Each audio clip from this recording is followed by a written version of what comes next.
If you want to write Java programs using a text editor and the command line compiler, this lesson is going to tell you what you need to do to get ready. There are only three things to consider. You need to download the compiler, decide on a text editor, and set the path variable. Once you've completed these three steps, you're ready to start writing and compiling Java programs. Downloading and installing the Java compiler is the simplest of the three steps. You go to this website and select the version you wish to install and start downloading the file. You'll find several versions of Java available for Solaris, Linux, and Windows. I can't tell you which version to download because new ones keep appearing all the time, but you should be able to select one that'll work for you using the terminology from the previous lesson. If you use a modem to connect to the internet, you should be aware that the downloads are large, multiple megabytes, and the later the version, the larger the download. One of the options you'll have presented to you is to download the NetBeans version of Java.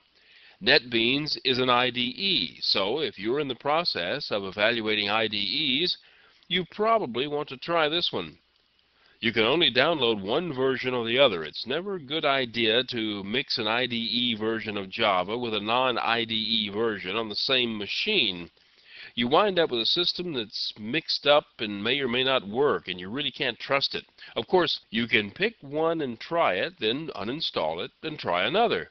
There's no problem in loading several different versions of the command line compiler onto the same machine. They don't interfere with each other in any way.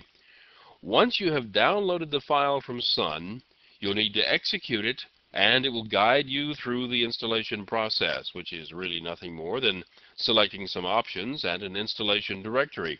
The default selections are fine.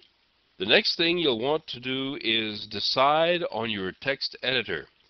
You can download a new editor if you like, or you can use one of the ones you already have. Some folks like to use a word processor, but if you do, make sure you always save the Java files as plain ASCII text. The point is, which editor you use doesn't make any difference as long as you're able to create and modify ASCII text files. The traditional editor that comes with DOS is called Edit. It's already installed, and you can run it by simply entering the word Edit from the command line. It's a bit of a rudimentary editor and takes a bit of learning, so if you're going to be learning a new text editor, I would suggest spending your time learning a different one. Another editor that comes with DOS and Windows is called Notepad. It's a fairly simple editor, but lots of people seem to like it. It does have one strange quirk. Whenever you save a file to a new name, you must put quotes around the name. If you don't, the editor will change the name to something else. It'll trim off the end of the name and stick something else on there. The Notetab editor is free for the download. Many people like this editor very much. That seems especially true of those that have used Notepad or Edit for any length of time. It does have some features that make it easier to compile and run Java programs. TextPad is another editor that many people have recommended. It also has features for compiling and running programs, and some prefer it to Notepad. You can find links to these editors through this website. Also, this website includes links to other editors and tools that you may find useful.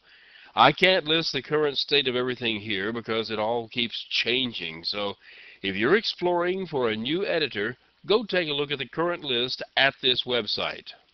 The third and final step is to insert the name of the directory into those included in the path environment variable.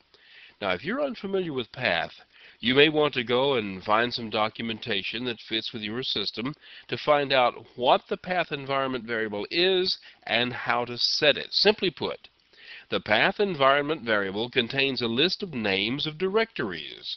Whenever you enter a command from the command line, the system will search through the directories for a program by that name, and if it finds one, it runs the program. You must have the path set to the directory containing the Java compiler and the other Java programs, as well as your text editor. To see how it's currently set on your system, just open a DOS window and enter the word path. The current path setting will be listed. Each of the directories in the list will be searched for any command you enter. Notice in this example that the last directory in the list is the one that was added, and it's the one containing the Java compiler for Java version 1.4.2. The path variable contents can be edited in the System Properties window. The window shown here lists the environment variables on a Windows XP system, but other versions of Windows, since 95 and 98, all work basically the same way.